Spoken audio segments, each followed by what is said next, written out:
Hi everyone, welcome to GK hub.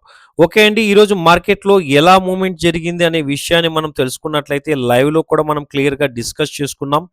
Market ఇలా ఒక up trend ఛానల్లో మూవ్ అవుతుంది, ప్యారలల్గా అప్ ట్రెండ్ ఛానల్లో మూవ్ అవుతుంది. ఈ ట్రెండ్లో వెళ్తూ ఉన్నంతసేపు కూడా అప్ ట్రెండ్ చూస్తాము. ఇలా ఈ ట్రెండ్లో ఉన్నప్పుడు ఏదైనా 1 or 2 రెడ్ క్యాండిల్స్ని చూసి దయచేసి బిగినర్స్ ఎవరు కూడా బేరిష్ పొజిషన్ చూడకూడదని చెప్పాము. ఎప్పుడైతే ఈ ప్యాటర్న్ యొక్క లో బ్రేక్ అయ్యి సస్టైన్ అవుతుందో అప్పుడే ఏం చేయాలి, బేరిష్ పొజిషన్ చూడాలి. అలా బేరిష్ పొజిషన్ ఎక్కడ చూస్తాం అనుకున్నాం, ఆల్మోస్ట్ ఎక్కడ బ్రేక్ అయిందండి, 1:45 బ్రేక్ అయింది. బ్రేక్ అయిన తర్వాత వెంటనే ఈ వాల్యూ సపోర్ట్ అండ్ మార్నింగ్ నుంచి డిస్కస్ చేసుకున్నాము. ఇక్కడ చూడండి కనిపిస్తుంది ఈ వాల్యూ, ఏ వాల్యూ 24,374 సపోర్ట్ అని మాట్లాడుకున్నాం. ఎగ్జాక్ట్గా ఆ సపోర్ట్ వరకే రావడము, సపోర్ట్ని రెస్పెక్ట్ చేస్తూ అగైన్ అప్ సైడ్కి వెళ్ళింది.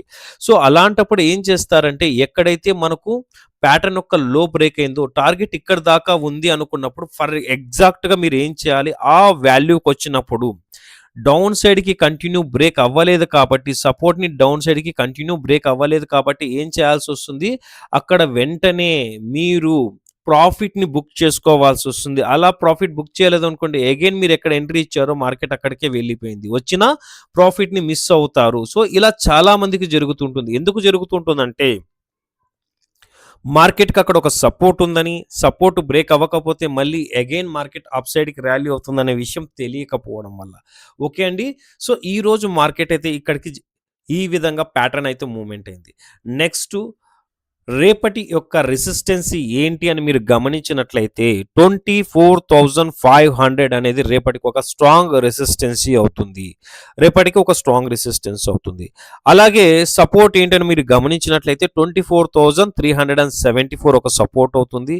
దాని తర్వాత మీరు గమనించినట్లయితే 24,300 కూడా ఒక సపోర్ట్ గానే అవుతుంది. ఎంత అవుతుందండి, 24,300 కూడా ఒక సపోర్ట్ అవుతుంది. దాని తరువాత నెక్స్ట్ సపోర్టు 24,198.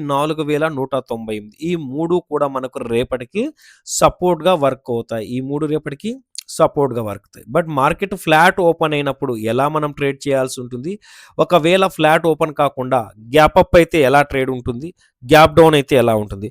ఎవ్రీడే మార్కెట్లో మనకు 3 సినారియోస్లో ఏదో ఒక సినారియోలో మార్కెట్ ఓపెనింగ్ అనేది జరుగుతుంది. ఒకటి ఫ్లాట్ ఓపెనింగ్, ఈరోజు జరిగింది ఫ్లాట్ ఓపెనింగ్, అంటే పెద్ద గ్యాప్ అప్ లేదండి. ఒక 200-300 పాయింట్లు అట్లయితే మనం పెద్ద గ్యాప్ అప్ని ఎక్స్పెక్ట్ చేస్తాం. సో ఇది ఏమంటాం, దీన్ని ఫ్లాట్ ఓపెనింగ్ కిందకే మనం కౌంట్ చేస్తాం అనమాట.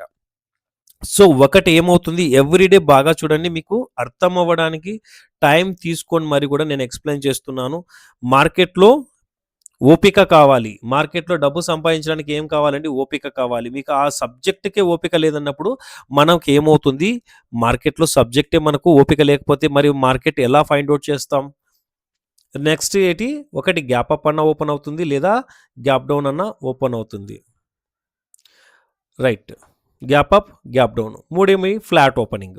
సో ఇప్పుడు ఒకవేళ ఫస్ట్ మనము గ్యాప్ అప్ గురించి మాట్లాడుకుందాం. ఒకవేళ మార్కెట్ 24,423 దగ్గర ఓపెన్ అయింది, ఒకవేళ గ్యాప్ అప్ అనేది ఎక్కడ జరిగితే మనకు ప్యాటర్న్ ఎలా ఉంటుంది. ఫర్ ఎగ్జాంపుల్ గ్యాప్ అప్ ఎక్కడ జరిగిందండి, ఇక్కడ ఈ రెసిస్టెన్స్కి నియర్ బై గ్యాప్ అప్ జరిగింది అనుకుందాం. చూడండి, ఇలా ఈ రెసిస్టెన్స్కి నియర్ బై గ్యాప్ అప్ జరిగింది. ఇప్పుడు వెంటనే మనం ఏం చేస్తాము, గ్రీన్ కలర్లో క్యాండిల్ క్లోజ్ అయినప్పటికీ బై పొజిషన్ తీసుకుంటామా, చాలా క్లియర్గా టైం తీసుకుందామండి, బై పొజిషన్ తీసుకుంటామా. రైట్, సో మనం ఏం చేద్దాం, బై పొజిషన్, ఇక్కడ వెంటనే బై పొజిషన్ తీసుకుంటామా, తీసుకోము. ఎందుకు తీసుకోము, పైన ఒక రెసిస్టెన్సీ వెంటనే మనకి ఏముంది, అడ్డంగా ఉందండి. పైన ఒక రెసిస్టెన్సీ వెంటనే అడ్డంగా ఉందన్నమాట. సో ఏమవ్వాలి, రెసిస్టెన్స్ని బ్రేక్అవుట్ జరగాలి, రెసిస్టెన్స్ని బ్రేక్అవుట్ జరిగి సస్టైన్ అవ్వాలి. సో అప్పుడు ఏమవ్వాలి, రెసిస్టెన్స్ని బ్రేక్అవుట్ జరగాలి. ఇట్లా క్యాండిల్ క్లోజ్ అయితే వెంటనే తీసుకుంటాం పొజిషన్, అంటే తీసుకోము. ఇలా ఇప్పుడు ఏమైంది, రెసిస్టెన్స్ని బ్రేక్అవుట్ అయింది, ఎక్కడ 24,500ని బ్రేక్అవుట్ అయింది. బ్రేక్అవుట్ అయిన తర్వాత నెక్స్ట్ క్యాండిల్ వెంటనే ఇలా రెడ్లో క్లోజ్ అయింది అనుకోండి, అంటే ఏమవుతుంది, ఈ క్యాండిల్ బ్రేక్అవుట్ అయింది. బట్ బ్రేక్అవుట్ అయిన క్యాండిల్కి ఎక్కడ ట్రేడ్ అవ్వాలి, క్యాండిల్ అబోవ్ ట్రేడ్ అవ్వాలి. ఇక్కడ అబోవ్ ట్రేడ్ అయిందంటే లేదు, బ్రేక్అవుట్ అయిన క్యాండిల్కి క్లోజింగ్కి బిలో ట్రేడ్ అవుతుంది. అప్పుడు ఏం చేస్తాము, కన్ఫర్మేషన్ కోసం వెయిట్ చేస్తాము. ఎక్కడ దాకా కన్ఫర్మేషన్ చేస్తాము, అగైన్ మళ్ళీ ఇక్కడ నుంచి ఒక గ్రీన్ కలర్ క్యాండిల్ ఫామ్ అయింది అనుకుందాం. అగైన్ ఇక్కడ ఒక గ్రీన్ కలర్ క్యాండిల్ ఫామ్ అయింది. అప్పుడు ఏమైంది, బ్రేక్అవుట్ అయిన క్యాండిల్ కి అబోవ్ క్లోజ్ ఇచ్చింది. సో ఈ కన్ఫర్మేషన్ తర్వాత మీరు ట్రేడ్ తీసుకోవాలి. ఈ కన్ఫర్మేషన్ తర్వాత మీరు ట్రేడ్ తీసుకోవాలి. ఒకవేళ ఈ కన్ఫర్మేషన్ తర్వాత ట్రేడ్ తీసుకున్నట్లయితే ఇక్కడ ఏమవుతుంది, ఈ వాల్యూ దగ్గర మనకు ఎంట్రీ అనేది తీసుకుంటాం అనుకోండి. ఫర్ ఎగ్జాంపుల్ ఏం చేస్తారు, ఈ వాల్యూ దగ్గర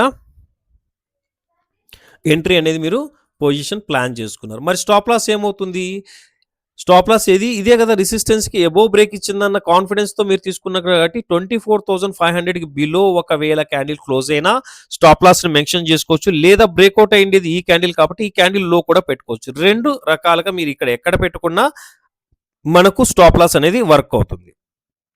సో అలాంటప్పుడు స్టాప్ లాస్ ఏమవుతుంది, ఈ విధంగా స్టాప్ లాస్ ఇక్కడి నుంచి మీరు చూసినట్లయితే ఎంత వస్తుంది, 37 రూపీస్ వస్తుంది. లేదా బ్రేక్అవుట్ క్యాండిల్ బిలో చూసుకున్నట్లయితే 50 రూపీస్ వస్తుంది. చాలా మందికి తెలియక ఇక్కడ ఏం చేస్తారంటే మరీ మార్కెట్ పైకి వస్తుంది అనుకుంటారు. ఎందుకంటే ఒక రెసిస్టెన్స్కి బిలో వెళ్ళిపోయినప్పుడు డౌన్ సైడ్కి స్పేస్ ఎంత గ్యాప్ ఉందండి, కంటిన్యూగా 162 రూపీస్ ఉంది. ఒకవేళ ఇక్కడ ఆన్ టైంలో స్టాప్ లాస్ని రెస్పెక్ట్ చేయకపోతే ఏమైంది, ఆన్ టైంలో స్టాప్ లాస్ని రెస్పెక్ట్ చేయకపోతే హెవీ లాస్ అనేది వస్తుంది.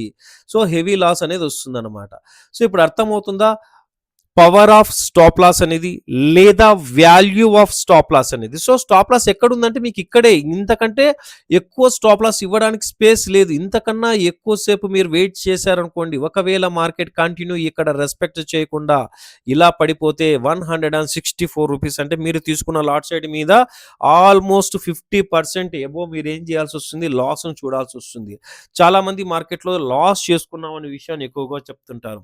చూడండి, సబ్జెక్ట్ బేస్ మీద, ప్యాటర్న్ బేస్ మీద మీరు ఎంట్రీ ఇస్తున్నంత వరకు కూడా స్టాప్ లాస్ ఎప్పుడు కూడా మైనర్గా ఉంటుంది. ప్రాఫిట్ ఎప్పుడు కూడా స్టాప్ లాస్ కన్నా ఎబోవ్ ఉంటుంది. అంటే 1:2, 1:3, 1:4 ఉంటుంది అనమాట. అలా కాకుండా మీరు అనుకున్నట్లు 24,500 నుంచి మార్కెట్ కంటిన్యూ 5కి వెళ్తుంటే 24,600 అవుతుంది. అలా చూసినప్పుడు ఏమవుతుంది, మార్కెట్లో 1:1 అన్న మీకు దొరుకుతుంది అనమాట.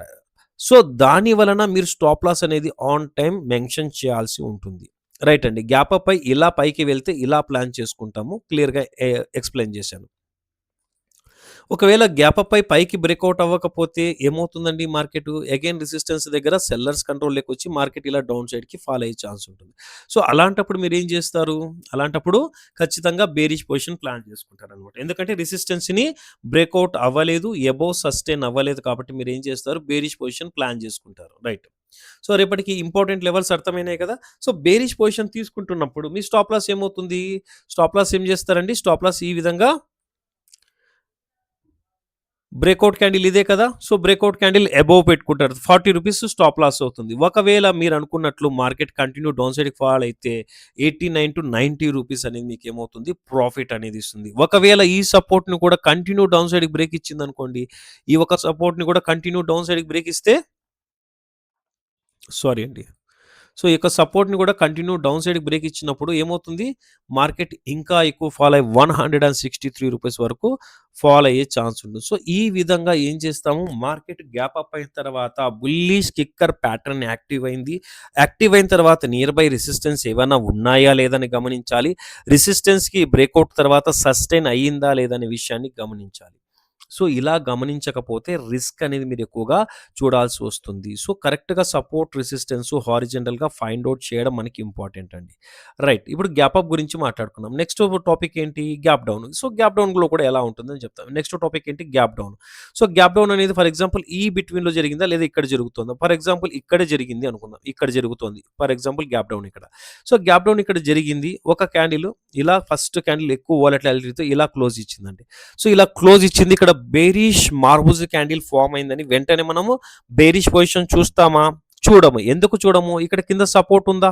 సో సపోర్ట్ని బ్రేక్ అయితేనే ఏమవుతుంది, కంటిన్యూ ఫాలో అవుతుంది. లేకుంటే ఏమవుతుంది, సపోర్ట్ని రెస్పెక్ట్ చేసింది అనుకోండి, మార్కెట్ ఫస్ట్ 2-3 మినిట్స్ ఇలా వచ్చేసి క్లోజింగ్ ఇలా పైకి వెళ్ళేటప్పటికి గ్రీన్లో క్లోజ్ అవుతుంది. దాని తర్వాత అగైన్ మార్కెట్ కంటిన్యూ సపోర్ట్కి అబోవ్ క్లోజ్ అయిపోయింది కాబట్టి ఏమవుతుంది, బయర్స్ కంట్రోల్లోకి వచ్చి మళ్ళీ మార్కెట్ ఇలా కంటిన్యూ అబోవ్ వెళ్ళే అవకాశం ఉంటుంది. సో దాని వలన ఏం చేస్తామంటే గ్యాప్ అప్ అయినా గ్యాప్ డౌన్ అయినా near by support and resistancy ఉన్నాయా లేదా అనే విషయాన్ని ఫస్ట్ మీరు ఫైండ్ అవుట్ చేయాల్సి ఉంటుంది. ఫస్ట్ 5 మినిట్స్ క్యాండిల్ కూడా ప్రశాంతంగా ఎటువంటి ట్రేడ్ చేయకుండా టైం ఇవ్వాల్సి వస్తుంది. దాని తర్వాత నెక్స్ట్ సెకండ్ క్యాండిల్ ఫస్ట్ క్యాండిల్కి అబౌవ్ ట్రేడ్ అవుతుందా, లేదా బిలో ట్రేడ్ అవుతుందా, లేదా ఫస్ట్ క్యాండిల్కి ఇన్సైడ్లో ట్రేడ్ అవుతుందా, ఈ 3 విషయాలు మీరు ఖచ్చితంగా గుర్తుంచుకోవాల్సి వస్తుంది. రైట్ అండి.